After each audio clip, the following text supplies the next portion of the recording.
He packed wine and glasses for his meeting. 2 crystal stemware wrapped carefully in linen napkins.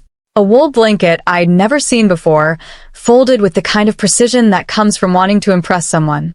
And tucked in the corner of that wicker basket, a bottle of Pinot Noir so expensive I knew he hadn't bought it for us. We drank boxed wine on our anniversaries lately, so I added a little something extra to that bottle. Just a tablespoon. Just enough to make sure his romantic evening became unforgettable for all the wrong reasons. When he called me that night, his voice was shaking so badly, I almost felt sorry for him. Almost. But then I heard her crying in the background, panicked, humiliated, and I remembered all the nights I cried alone while he claimed to be working late. I didn't feel sorry anymore. I want to pause right here before I tell you the rest. I'm so glad you found the story. If something about it resonates with you, if you've ever felt that sick, hollow sensation of realizing the person you trusted most has been lying to your face, then please hit that like button and subscribe to this channel. And I need you to do something else for me. Drop a comment telling me where you're listening from. I want to know how far this story of revenge travels. I want to know I'm not alone.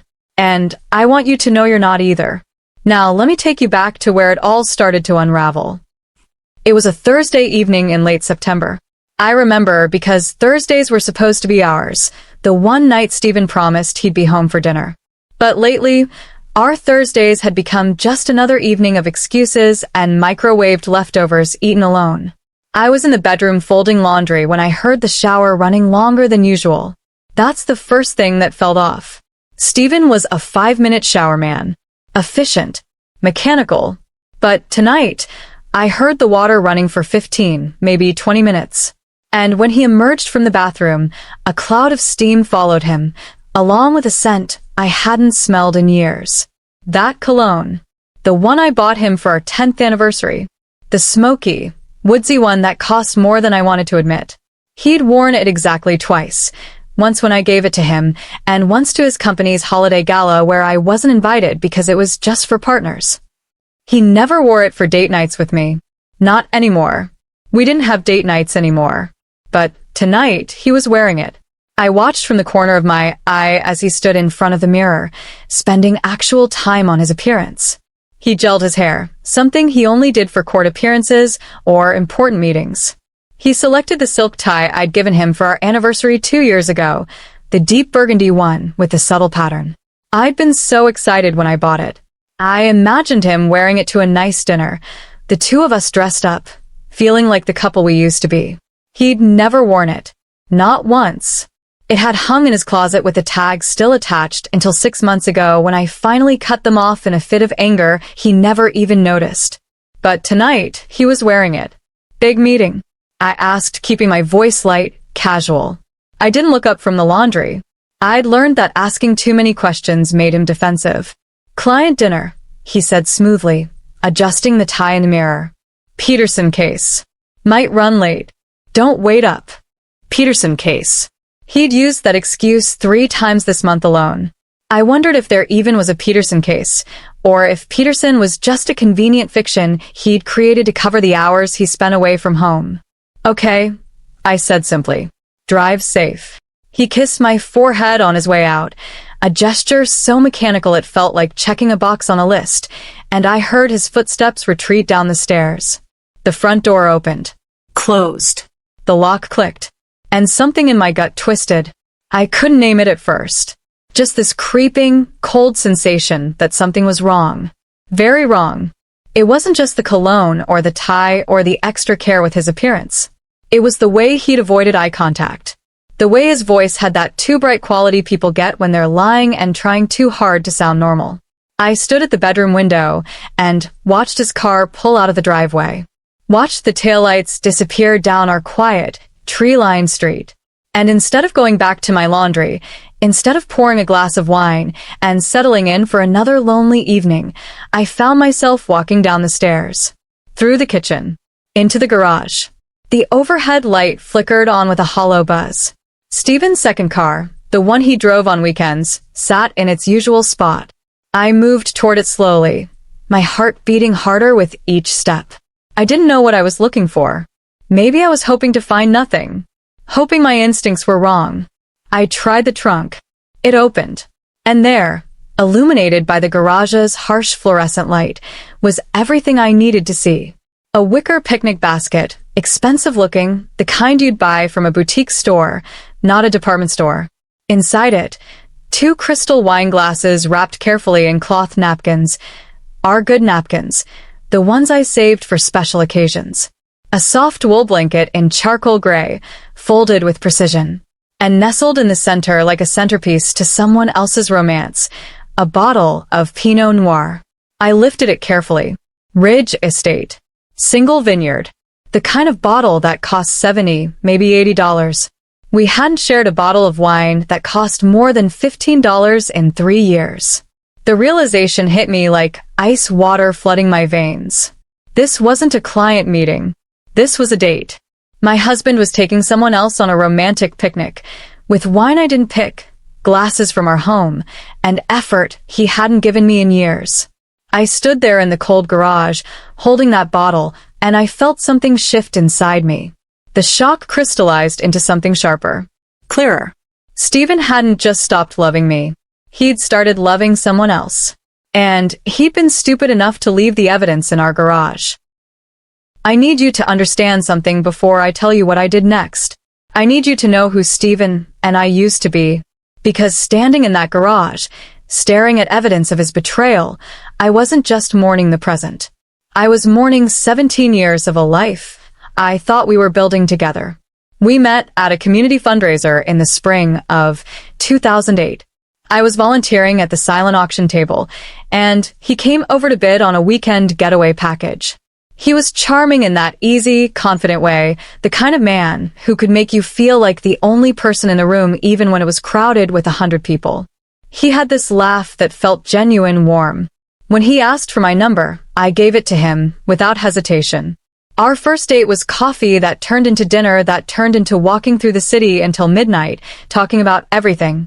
He told me about his dreams of becoming a lawyer, of making a difference, of building something meaningful. I told him about my plans to open a bookstore cafe someday, a cozy place where people could drink good coffee and discover stories that changed them.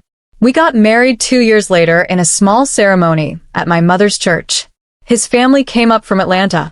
My sister was my maid of honor. We couldn't afford much, but it didn't matter. We had each other. We had plans. And then came law school. Stephen got accepted to Howard, and we moved to DC with everything we owned packed into a U-Haul truck. He was so excited, so full of possibility. And I was excited for him, proud of him. I worked 2 jobs to keep us afloat while he studied. Morning shifts at a hospital cafeteria, evening shifts waiting tables at a restaurant near campus. I came home smelling like disinfectant and fried food, my feet aching, my back screaming. But I told myself it was temporary, that we were investing in our future. Stephen studied late into the night, his desk lamp the only light in our tiny apartment. Sometimes I'd wake at 3 in the morning and find him still hunched over case briefs, highlighter in hand. I'd make him tea, rub his shoulders, tell him how proud I was. My bookstore cafe dream got postponed. Just until I finished school, Stephen promised. Just until I pass the bar. Just until I make partner. Just until. Those 2 words became the soundtrack of our marriage. We bought the house in our 5th year together, a beautiful Victorian with good bones and a backyard that needed love. I poured myself into it, planted a garden with roses and lavender and tomatoes that grew fat and red in the summer sun. I made Sunday dinners a tradition. Pot roast or fried chicken, collard greens, cornbread, peach cobbler. Stephen's favorite meal was my mother's recipe for smothered pork chops, and I learned to make them exactly the way she did. For a while, we were happy. Really happy. Stephen made partner at his firm in year 12. I was so proud, I cried. We celebrated with champagne and dancing in our kitchen, and he told me, "None of this would have happened without you." I believed him, but something shifted after that. Slowly, like a door closing inch by inch until you don't realize you're locked out until you try the handle. The late nights became more frequent. The client meetings multiplied. Stephen started keeping his phone face down on the table. Started changing his passwords. Started being vague about his schedule in ways that felt deliberate. I tried everything to pull him back. I planned date nights, made reservations at the restaurant where we had our first anniversary dinner. He canceled 3 times, then stopped responding to the invitations altogether. I cooked elaborate meals, his favorites, the ones that used to make him smile. He'd come home after 9, pick at his plate, say he'd eaten already. I initiated conversations about us, about our marriage, about whether he was happy. He'd give me 1 or 2 words, "I'm fine" or "just tired," and retreat to his office. I suggested couples therapy. He said we didn't need it, that I was overreacting. I bought lingerie. It stayed in the drawer. I tried being less demanding, more accommodating. Maybe I was asking too much. Maybe I needed to give him space. So I gave him space. And he filled it with someone else. The loneliest thing in the world isn't being alone. It's lying next to someone every night and feeling like you're still alone. It's sleeping in the same bed as a person who's already left you, who just hasn't bothered to say the words yet. I'd wake up in the middle of the night and watch him sleep, and I'd wonder, when did I become invisible? When did my love stop being enough? When did he decide I wasn't worth the effort anymore? I stayed because I believed in us, because I'd invested 17 years, because I thought if I just tried harder, loved better, asked for less, he'd remember why he married me. But you can't make someone choose you. You can't love someone into staying. And somewhere in the middle of all my trying, I'd stopped asking myself the most important question: why was I fighting so hard for someone who wouldn't fight for me? My bookstore cafe never happened. I'd put away that dream so long ago, I'd almost forgotten it was mine. I never went back to school. Never started the book I wanted to write. Never traveled to the places I'd marked in travel magazines. I'd made myself smaller and smaller, trying to fit into the spaces Stephen left for me. And those spaces kept shrinking until there was almost nothing left. Standing in that garage, holding evidence of his affair, I realized something that should have been obvious years ago. I gave him 17 years. He gave me excuses. And I was done accepting them.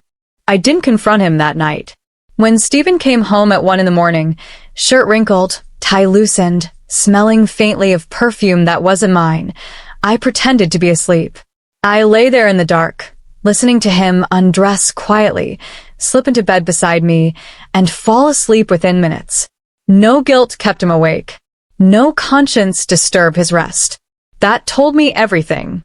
The next morning, I made him breakfast like nothing had changed. Scrambled eggs, turkey bacon, wheat toast.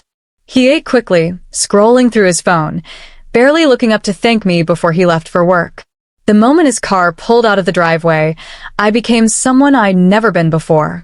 I became a detective. I started in his office, the room he'd claimed as sacred space, the place I'd learned not to enter without permission. I went through his desk, drawers methodically. Found nothing at first. Just legal pads, pens, old case files. But then I checked the locked drawer, the one he thought I didn't know about. I'd seen him open it once months ago, when he thought I wasn't paying attention. The key was taped under his desk lamp. Inside, I found receipts. So many receipts. Jewelry from Tiffany's, a bracelet I'd never received. $240. Hotel stays at the Kimpton on weekends he claimed to be at legal conferences. 3 separate charges over 2 months. Restaurant bills from places we'd never been together. Italian restaurants. French bistros. The kind of places with wine lists and candlelit tables. Each bill showed 2 entrees, 2 desserts, a bottle of expensive wine. He was living a whole separate life. And funding it with our money. I photographed everything with my phone. Every receipt. Every credit card statement. I created a hidden folder on my cloud storage and uploaded it all. Then I moved to his phone. Stephen left it charging in the kitchen while he showered that evening. I had maybe 10 minutes. My hands shook as I picked it up, entered his passcode, our anniversary, which felt like a sick joke now. His main messages were clean. Too clean. No suspicious texts. No evidence at all. But I knew better. I checked his deleted folder. Empty also. Then I remembered something. Stephen was meticulous about backups. Everything synced to the cloud automatically. I opened his photo app, went to recently deleted, and found what he thought he'd erased. Screenshots of text messages. Dozens of them. They were saved in a hidden album labeled Work, Backup Files. My stomach turned as I read through them. Can't wait to see you tonight. I've been thinking about you all day. Last night was perfect. You make me feel alive again. She doesn't suspect anything. We're careful. I bought you something. You'll love it. Wear it for me. The contact name was listed as a Harper office. But in one of the screenshots, the name at the top of the conversation briefly showed before he'd changed it. Amanda Hayes. I took pictures of everything. My hands were steadier now. The shock had worn off. What replaced it was something colder. Sharper. I Googled her name while still standing in the kitchen, Stephen's shower still running upstairs. Amanda Hayes. 28 years old. Former secretary at Morrison & Partners, Stephen's firm. Her LinkedIn profile showed a bright, practiced smile. Pretty in that effortless way. She'd left the firm 6 months ago under what the company newsletter called amicable circumstances to pursue other opportunities. 6 months ago was when Stephen started working late more often. When the canceled date nights became routine. When he stopped touching me unless I initiated it first, and even then he felt distant, distracted. I scrolled through her social media. Recent photos showed her at wine bars, art galleries, weekend trips to the coast. Some of the locations looked familiar, places Stephen had mentioned visiting for work events I wasn't invited to. In one photo from 3 weeks ago, I spotted something in the background that made my blood run cold. A burgundy tie with a subtle pattern draped over a chair. The tie I'd given Stephen for our anniversary. I sat down heavily at the kitchen table, still holding his phone. The shower turned off upstairs. I had maybe 3 minutes before he came back down. I opened our shared phone plan account and added a location sharing feature, one that would let me see where his phone was at all times. I set the notifications to silent, so he wouldn't know it was active. Then I deleted my browsing history from his phone, cleared the recent apps, and placed it back exactly where he'd left it. When Stephen came downstairs, towel around his waist, I was calmly making tea. Good shower? I asked. Yeah, fine. He picked up his phone without looking at me. I smiled, sipped my tea. Over the next 2 weeks, I watched. I tracked. I documented everything. I saw him drive to Amanda's apartment complex every Tuesday and Thursday evening. I saw weekend trips to hotels downtown. I matched his location data with credit card charges. The timeline was damning. I called my sister, Diane, one afternoon when I couldn't hold it in anymore. He's cheating, I told her. My voice didn't crack. It was steady, resolved. Oh, Evie. Diane's voice broke with sympathy. What are you going to do? I don't know yet. I stared out the kitchen window at the garden I'd planted. But I'm not doing nothing. You could leave him. Take him for everything in the divorce. I could. I paused. But that feels too easy. Too quick. What do you mean? I chose my words carefully. He's been lying to my face for months. Maybe longer. He's made me feel crazy, like I was imagining things. He spent our money on her. He's given her the romance he promised me. So you want him to hurt like you're hurting? No. I shook my head even though she couldn't see me. I want him to face consequences. Real ones. The kind he can't lawyer his way out of. Diane was quiet for a moment. Then, be careful, Evie. Don't do anything you'll regret. I won't regret this. The certainty in my voice surprised even me. I've spent 17 years making myself smaller so he could feel bigger. I'm done shrinking. I could have confronted him right then. Could have printed out every screenshot, every receipt, every piece of evidence, and thrown it in his face. Could have screamed, cried, thrown his clothes on the lawn like they do in the movies. But I didn't. Because I realized something important. Stephen had underestimated me for years. He saw me as the quiet, patient wife who'd accept anything. Who'd forgive anything. Who'd never fight back. It was time to remind him exactly who he married. And more importantly, it was time to show him what happens when you mistake patience for weakness. The idea came to me on a Tuesday afternoon while I was organizing the medicine cabinet. I'd been thinking about confrontation, about walking into Stephen's office and dropping all my evidence on his desk, about calling Amanda and telling her exactly who she was sleeping with, a man who'd promised forever to someone else. But every scenario ended the same way in my mind. Stephen would deny it. He'd gaslight me, tell me I was misinterpreting things, accuse me of being paranoid or jealous. He was a lawyer. Manipulation was his profession. He'd twist everything until I questioned my own reality. And even if he admitted it, what then? He'd apologize, promise to end it, beg for another chance. We'd go to therapy. He'd behave for a few months, maybe a year. And then it would happen again, with someone new. Or worse, he'd turn it around on me somehow. Say I'd driven him to it, that I'd stopped trying, that our marriage had been dead for years, and I just hadn't noticed. No confrontation would satisfy what I needed, what I deserved.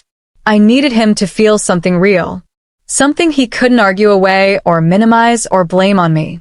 I needed consequences that would stick to him like a stain he couldn't wash out.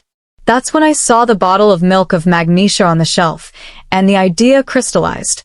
Not violence, not poison, nothing dangerous or illegal, just discomfort, just humiliation. Just enough to make sure this romantic evening he was planning became a memory he'd never escape. I called Diane that evening after Stephen left for another late meeting. I need to ask you something, I said. And I need you not to judge me. That sounds ominous. But her voice was gentle. What's going on? I told her everything. The picnic basket, the wine, the plan forming in my mind. There was a long silence on the other end. Evie, Diane finally said. Are you serious right now? Completely serious. I sat down on the couch, phone pressed to my ear. Will it work? Another pause. Then, a tablespoon of milk of magnesia mixed into wine? Yeah, it'll work. It won't hurt him. Not permanently. But he'll wish he'd stayed home. They both will. How long does it take? 30 to 45 minutes. Sometimes an hour. Depends on metabolism and what they ate before. And it's safe? I'm not trying to actually harm him. It's safe. Diane's voice was careful. People take it all the time for constipation. An extra tablespoon will just accelerate things. Intensely. But Evie, are you absolutely sure about this? Once you do it, there's no going back. I thought about the 17 years I'd given. The dreams I'd deferred. The version of myself I'd buried to be his supportive wife. The nights I'd cried myself to sleep while he texted another woman. I've been going back for 4 years, I said quietly. I'm done going back. Okay then. I heard Diane take a breath. If you're doing this, do it right. Mix it thoroughly. Make sure it's completely dissolved. And for God's sake, don't tell me when you do it. I don't want to know. Thank you, Diane. Don't thank me yet. Just be careful. And whatever happens after this, I've got your back. The next Thursday, I knew from tracking his phone that Stephen would be going to Amanda's again. He'd already started getting ready. Another long shower, another careful selection of clothes. I went to the garage while he was upstairs. The picnic basket was exactly where he'd left it, restocked and ready. Fresh napkins. The blanket refold. And the wine bottle, cork intact, waiting for its moment. My hands didn't shake as I carefully peeled back the foil. As I used a corkscrew to remove the cork with surgical precision. As I measured out exactly 1 tablespoon of milk of magnesia and poured it into the dark red wine. I swirled the bottle gently, watching the liquid mix, watching my little addition disappear completely into the Pinot Noir. Then I recorked it, resealed the foil, made sure everything looked untouched. I stood there for a moment, holding the bottle, feeling the weight of what I'd just done. This wasn't about revenge, exactly. Or maybe it was. Maybe revenge was just another word for justice when the system failed you. This was about making sure Stephen understood there were consequences. That betrayal had a cost. That you couldn't break someone's heart and expect to walk away unscathed. I placed the bottle back in the basket exactly as I'd found it. Adjusted the glasses. smoothed the blanket. I didn't touch anything else. Didn't tamper with the glasses or the napkins or the carefully planned romance he'd arranged for another woman. I just made sure that when Stephen toasted to his little secret romance, when he and Amanda clinked those crystal glasses together and congratulated themselves on getting away with it, it would be a night neither of them would ever forget. I closed the trunk quietly, went back inside, made myself a cup of tea, and waited. Stephen came downstairs 20 minutes later, keys in hand, that same too bright smile on his face. "Don't wait up," he said, kissing my forehead with practiced ease. "Drive safe," I replied. And I watched him load that basket into his car and drive away toward his carefully planned evening. I sat on the porch with my tea, watching the sun set over the garden I'd planted, and I felt something I hadn't felt in years. Peace settled in. I watched from the upstairs bedroom window as Stephen loaded the basket into his trunk with the care of someone handling something precious. He checked his phone, and even from 2 stories up, I could see the smile spread across his face. The kind of smile he used to give me, the kind that made his eyes crinkle at the corners. He was texting her, probably saying he was on his way, probably telling her he couldn't wait to see her. His car pulled out of the driveway, taillights glowing red in the twilight, and disappeared around the corner. I opened the tracking app on my phone. The little blue that represented Stephen's location began moving across the map, heading east toward the nicer part of town where Amanda lived. I could have followed him, could have parked down the street and watched them like some character in a thriller movie. But that wasn't what this was about. This was about letting consequences unfold naturally, organically. So I made myself a cup of chamomile tea, carried it out to the front porch, and settled into the wicker chair Stephen had bought me for Mother's Day 3 years ago. Back when he still remembered occasions like that. The evening air was cool and pleasant. My neighbor, Mrs. Patterson, waved from her garden, and I waved back. Everything looked normal, peaceful. But my phone sat on the table beside me, the tracking app open, that blued, moving steadily across town. 7:32 p.m. Stephen arrived at Amanda's apartment complex. The residences at Waterfront Park, luxury apartments with rooftop terraces and floor-to-ceiling windows. I'd looked it up online. 1-bedroom units started at $3,000 a month. I wondered how she afforded it on a secretary's salary. Or maybe former secretary. Maybe Stephen was helping with that too. The blue stayed stationary for about 15 minutes. Then it moved again just slightly to what I assumed was the rooftop area. I'd seen photos on the building's website, a beautifully landscaped terrace with string lights, lounge furniture, and a panoramic view of the city skyline. The perfect spot for a romantic picnic. I imagined them up there. Stephen spreading out that charcoal blanket I'd never seen before. Amanda delighted by the gesture, by the wine, by the effort he'd put into planning this. Maybe she kissed him. Maybe she told him he was thoughtful, romantic, everything she'd been looking for. Maybe Stephen felt proud of himself. Felt like he was living some kind of double life successfully, dutiful husband at home, passionate lover in secret.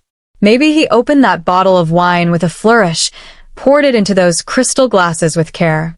Maybe Amanda complimented his choice. "This is beautiful," she might have said. "You have such good taste." And Stephen, taking credit for the expensive bottle he'd bought with our money, probably smiled and said something modest.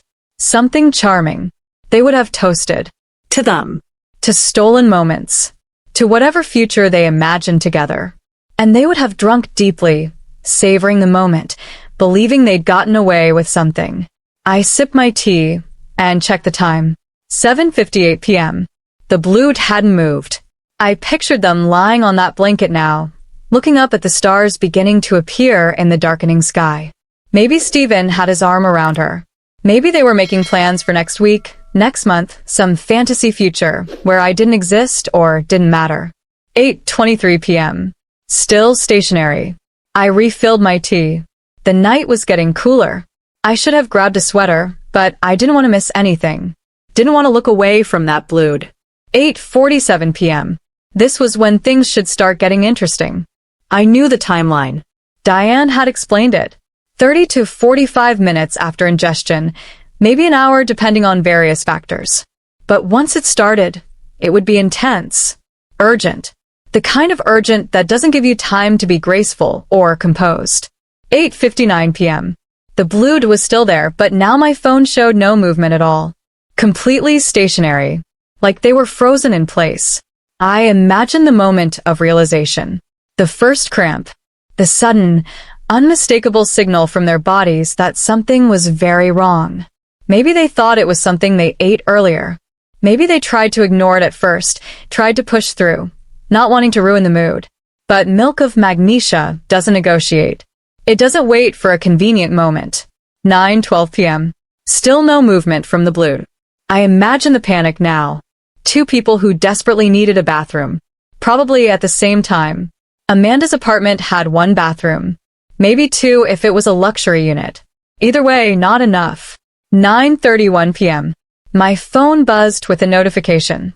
The Blued had moved, back down to Amanda's floor. They'd abandoned the romantic rooftop. The picnic was over. I smiled into my tea. 9:47 p.m. I checked my phone again, refreshing the app. Stephen was still at Amanda's apartment. Still there. The evening that was supposed to be filled with romance and stolen kisses had turned into something else entirely. Something much less pleasant. I wondered if they were arguing. If Amanda was mortified, hiding in her bathroom.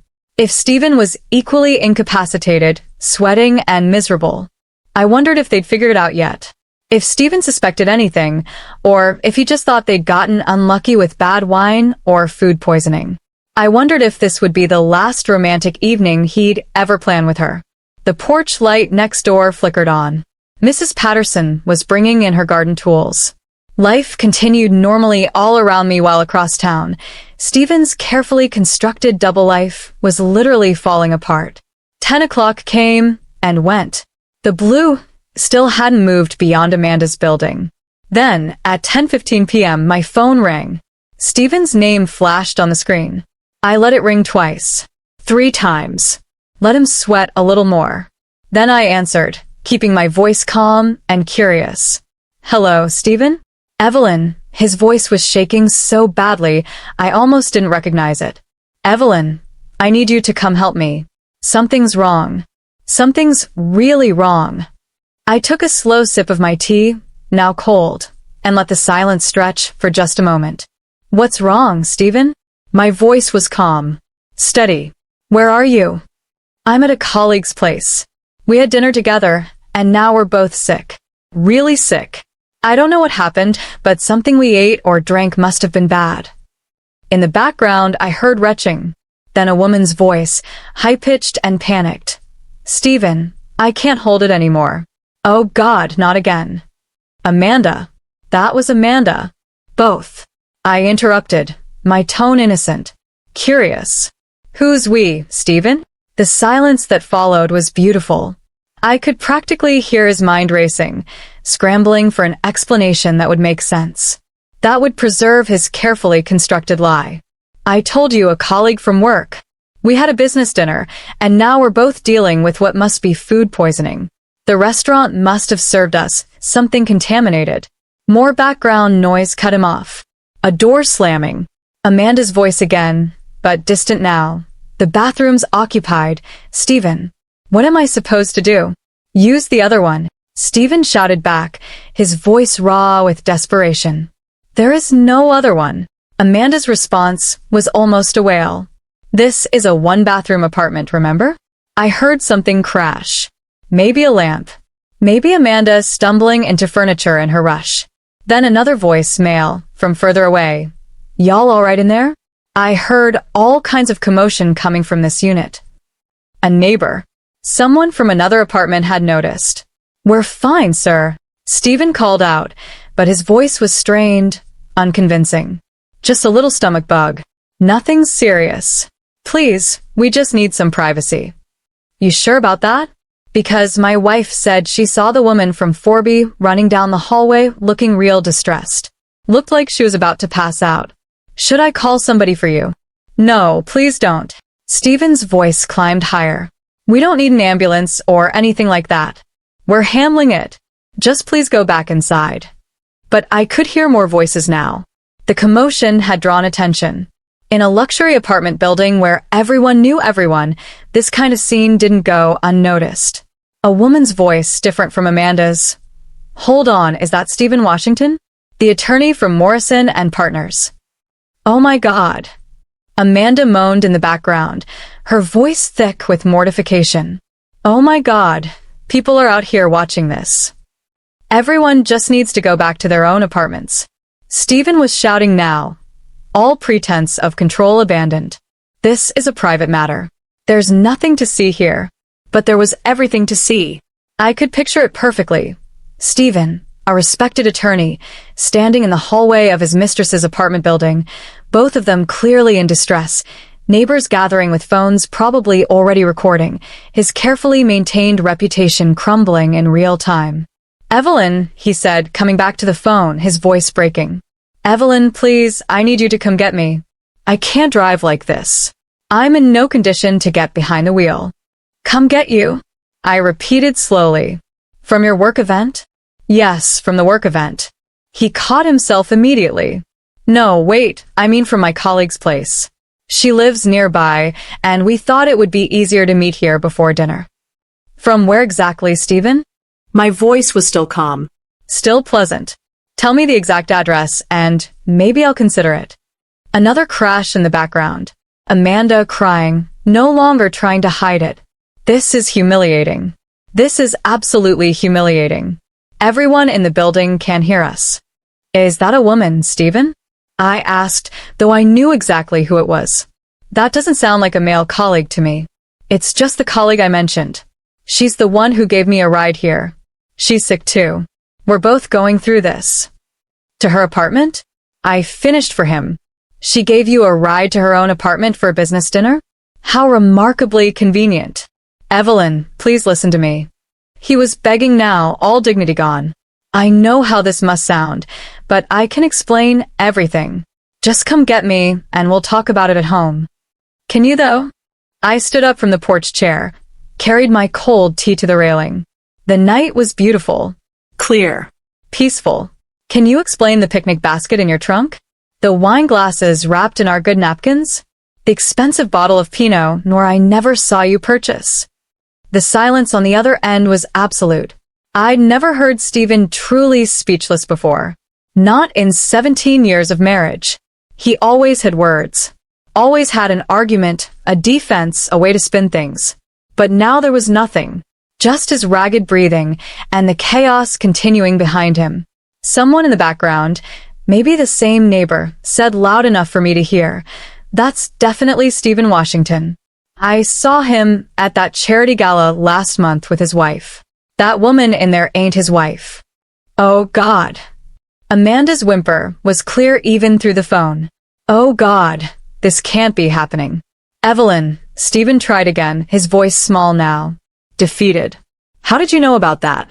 When did you find it? Does it matter?" I interrupted. "Does it really matter when I figured out you were taking another woman on romantic picnics with our money? With glasses from our home? With the kind of effort you haven't given me in years? I can explain everything. Just give me a chance to explain." "This isn't what you think it is." "You already tried explaining." I looked up at the stars, the same stars he and Amanda had probably admired an hour ago. "And you failed. Just like you've been failing at being a husband. Just like you've been failing at being honest. Please, Evelyn." He was crying now. Actually crying. "Please don't do this. I made a mistake. I can fix this. We can fix this. You made a choice, Stephen. Multiple choices. Over months. Probably years for all I know." Another voice from his end. "Y'all want me to call an ambulance? You both look real bad. Like you need medical attention." "No ambulance." Stephen practically screamed. "We don't need any ambulances." But I'd heard enough. Enough begging. Enough chaos. Enough of Stephen thinking he could talk his way out of consequences. I let him continue stammering for another moment. Let him try to find words that didn't exist. Let him piece together slowly that I'd known. That I'd planned this. That his miserable evening wasn't bad luck or food poisoning. Then I said the 6 words I'd been saving for months. 6 words that had been building in my chest, since the moment I found that picnic basket. Maybe you should have stayed home, Stephen. And I hung up, turned off my phone completely so he couldn't call back. Went inside, locked the door, drew the curtains. Then I poured myself a glass of real wine, the good bottle I'd been saving, the one I'd hidden in the back of the pantry for special occasion. This felt special enough. I heard his car pull into the driveway at 6:17 a.m. I'd been awake for hours. Showered. Dressed in the navy blue dress I'd worn to my mother's funeral. Armor disguised as morning clothes. Applied makeup carefully. Made a full pot of coffee, even though I'd only drink 1 cup. I wanted him to walk in and see me composed. Unshaken. Ready. The front door opened slowly, like he was afraid of what he'd find. His footsteps in the hallway were hesitant, shuffling. When Stephen appeared in the kitchen doorway, he looked like he'd aged 10 years overnight. His shirt was wrinkled beyond recognition. His eyes were bloodshot and sunken.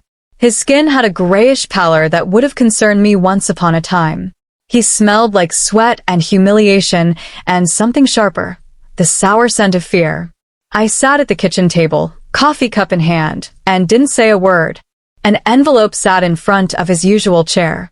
Manila. Thick. Waiting. Stephen stared at it like it might explode. Evelyn, his voice was hoarse. Destroyed. Last night was, I don't know what happened, but... Sit down, Stephen. My voice was calm. Even. He hesitated, then moved to the chair and sat heavily, like his legs couldn't hold him anymore. I slid the envelope across the table toward him. Open it, I said. His hands shook as he picked it up. Opened the clasp. Pulled out the stack of papers inside. I watched his face as he flipped through them. Watched the color drain even further as he recognized each page. Screenshots of his text messages with Amanda. All of them. Months' worth. Receipts from jewelry stores, restaurants, hotels. Photos I'd found on Amanda's social media, her wearing the Tiffany bracelet he'd charged to our credit card. Her at restaurants I'd never been to. Her on weekend trips he claimed were legal conferences. A printed copy of his location history from the tracking app, highlighted in yellow every time he'd been at Amanda's apartment. Bank statements showing cash withdrawals I'd never asked about. It's not, Stephen started, his lawyer instincts kicking in automatically. It's not what you think. Stop talking. I cut him off, my voice sharp enough to make him flinch. It's exactly what I think. And it's worse than you're prepared to admit. He stared at the papers, then at me. How long have you known? Long enough. I took a sip of coffee. Long enough to document everything. Long enough to realize this wasn't a mistake or a moment of weakness. Long enough to understand that you've been living a double life for months. Maybe longer. Evelyn, please. He reached across the table toward me, but I pulled back. Don't touch me. The words came out colder than I'd intended, but I didn't soften them. You lost that right. I can explain. You can't actually. I leaned back in my chair. There's no explanation that makes this okay. No words that undo what you've done. Stephen's face crumpled. Real tears now, not the panicked ones from last night. It was a mistake. A terrible mistake. I'll end it. I'll never speak to her again. I'll do whatever you want. Just please. You already ended us, Stephen. My voice didn't waver. You ended us every time you texted her instead of talking to me. Every time you canceled our plans for her. Every time you spent our money on her. You've been ending us for months. I'm just making it official. His eyes widened. What are you saying? I'm saying I've already spoken to a lawyer. I pulled another envelope from the chair beside me and placed it on the table. Divorce papers. They're ready whenever you are. Or whenever you're not. Either way, this marriage is over. No, please. Stephen stood up abruptly, the chair scraping against the floor. Don't do this. We can fix this. We can go to counseling. We can't. I stood too, meeting his eyes directly. Because I don't want to. Because you broke something that can't be repaired. Because I deserve better than a husband who lies to my face and thinks I'm too stupid to notice. I never thought you were stupid. Didn't you though? I tilted my head. You thought you were so careful. Thought you could keep your little secret forever. Thought patient, quiet Evelyn would never figure it out. Or if I did, that I'd forgive you like I've forgiven everything else. Stephen's shoulders sagged. He looked defeated in a way I'd never seen. Last night, that was you. The wine. It wasn't a question. He'd finally put it together. I smiled. Just slightly. You asked me if I poisoned you? He nodded, unable to speak. No, Stephen. I set my coffee cup down carefully. I didn't poison you. I gave you a taste of your own medicine. You've been making me sick for years. Last night, you just got to feel it physically. You humiliated me, he started, anger flashing across his face. I gave you consequences. I interrupted. Something you're not used to.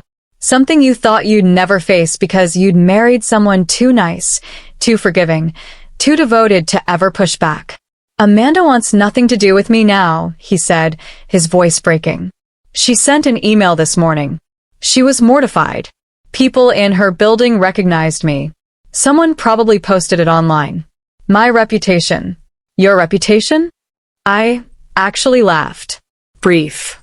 Sharp. You're worried about your reputation? What about our marriage? What about the vows you made? What about me? Stephen sank back into the chair, head in his hands. I'm sorry. I'm so sorry. I'm sure you are. I picked at my coffee cup. But you're sorry you got caught. Sorry you faced consequences. You're not sorry you did it. Because you did it for months, Stephen. Maybe longer. Over and over. You made the choice to betray me. I walked to the counter, rinsed my cup, placed it in the dishwasher. Ordinary movements. Normal routine. Diane is on standby if you try anything foolish, I said without turning around. My sister has already offered me her guest room. My lawyer has all the documentation. And I sent Amanda an email last night. Very polite, no threats. Just facts. What did you tell her? Stephen's voice was hollow. That she's not the first. I turned to face him. That she won't be the last. But that she's welcome to you, if she wants damaged goods. His face went white. There was no one else. Don't insult me further. I crossed my arms. I found older receipts. Different names in your phone.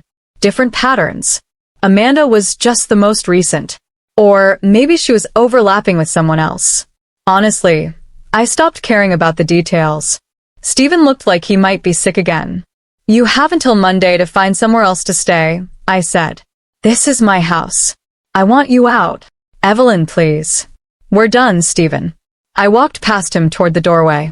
You can pick up your things this weekend when I'm not here. Diane will be present to make sure you only take what's yours. Where are you going? He asked weakly. I paused in the doorway and looked back at him one last time. This man I'd loved for 17 years. This stranger who'd betrayed me repeatedly. This hollow shell of the person I'd thought I married. Anywhere but here, I said. Anywhere that doesn't smell like your lies. And I walked out, leaving him sitting at our kitchen table surrounded by evidence of his own destruction, finally understanding that underestimating me had been his biggest mistake. The divorce proceedings took 4 months. My lawyer, Patricia Chin, a sharp woman in her 50s who'd built her reputation on getting her clients what they deserved, sat across from Stephen's attorney with a folder 3 inches thick. My client is prepared to be reasonable, Stephen's lawyer began at our first mediation session.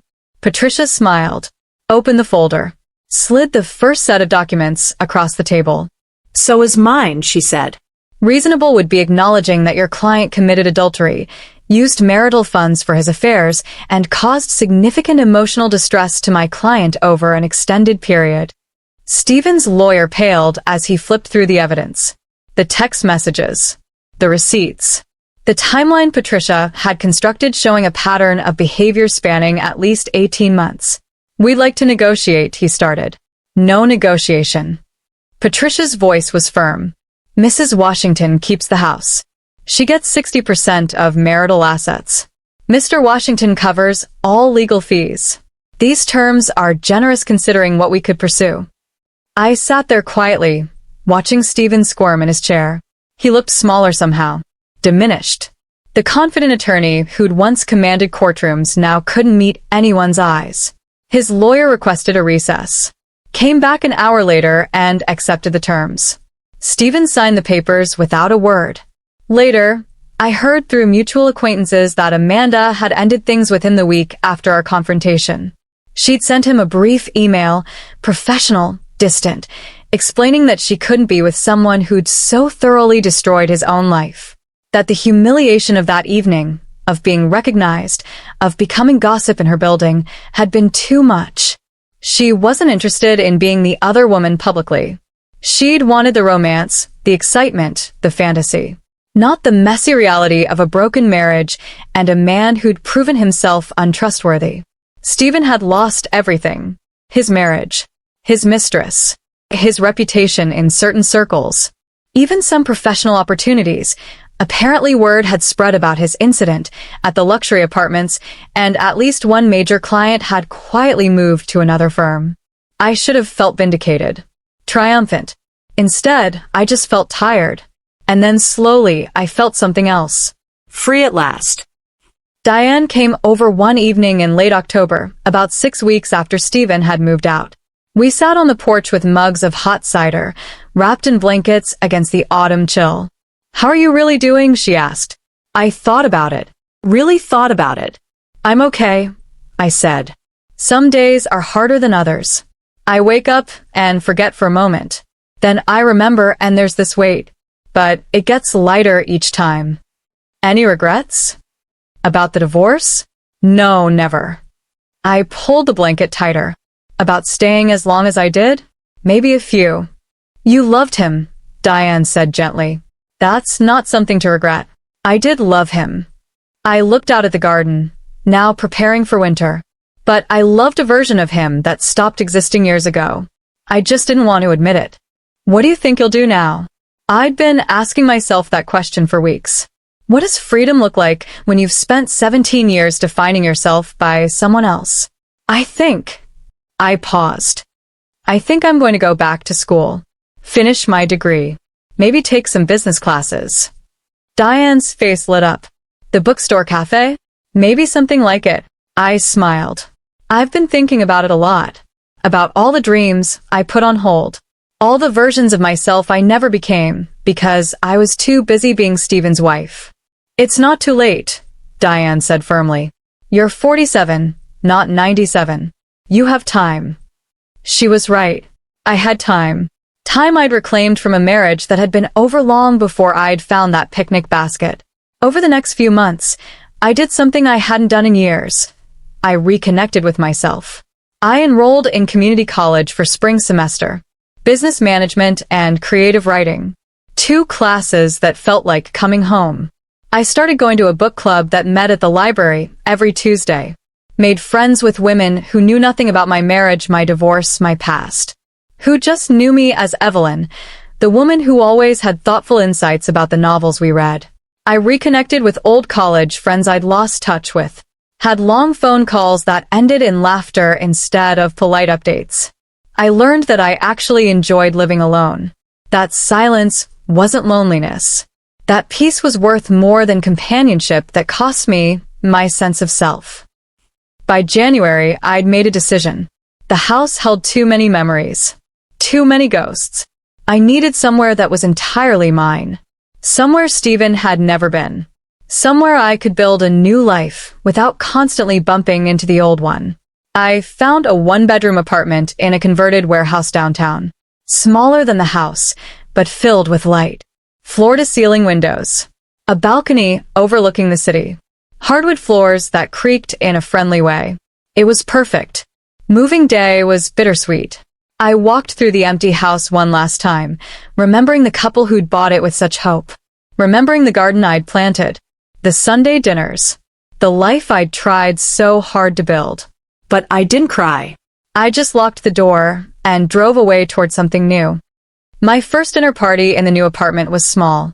Just Diane and my sister, Teresa, who'd flown in from Chicago. We sat on the balcony as the sun set over the city, painting the sky in shades of orange and pink. I'd cooked, nothing fancy, just pasta and salad and good bread. We talked and laughed, and the conversation flowed naturally, easily. After dinner, I opened a bottle of wine. Not boxed wine. Not cheap wine. A really good bottle of Chardonnay I'd bought just for this moment. I poured 3 glasses and raised mine. To new beginnings, Diane said. To freedom, Teresa added. I looked at these 2 women who'd stood by me, who'd validated my anger, who'd helped me find my strength. To understanding, I said, that betrayal doesn't destroy you. Staying silent does. And that the most important relationship you'll ever have is the one with yourself. We clinked glasses. Drank. The wine was perfect. Crisp and clean. Nothing hidden in it. Nothing bitter.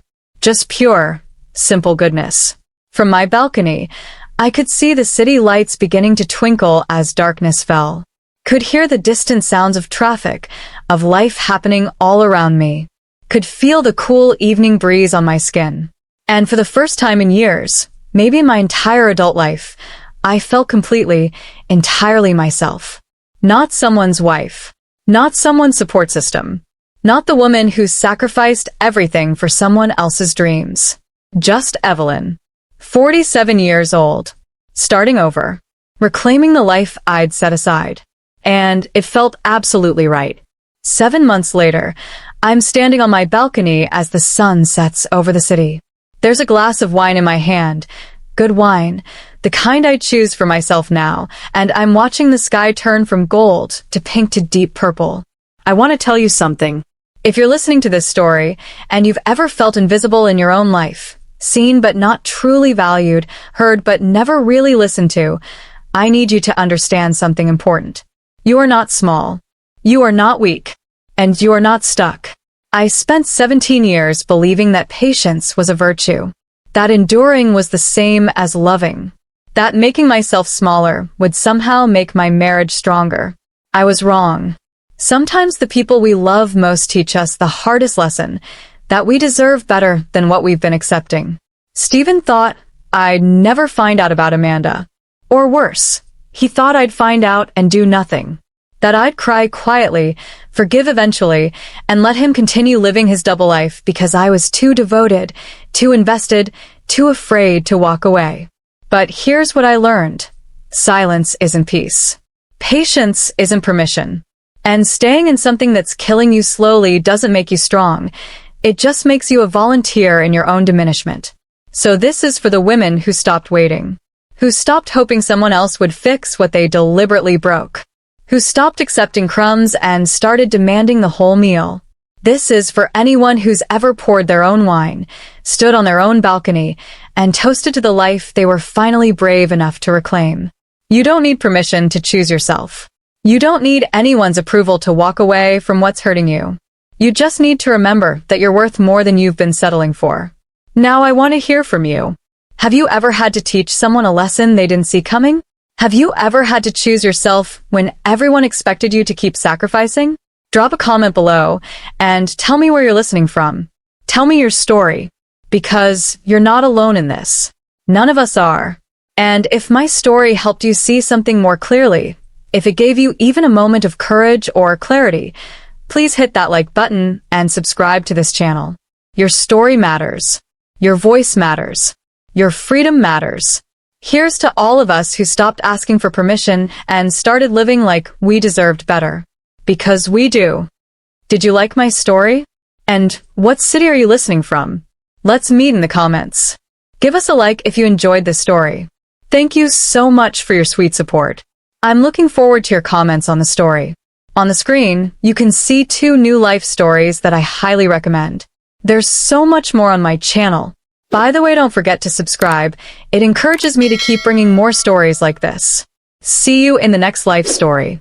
With love and respect.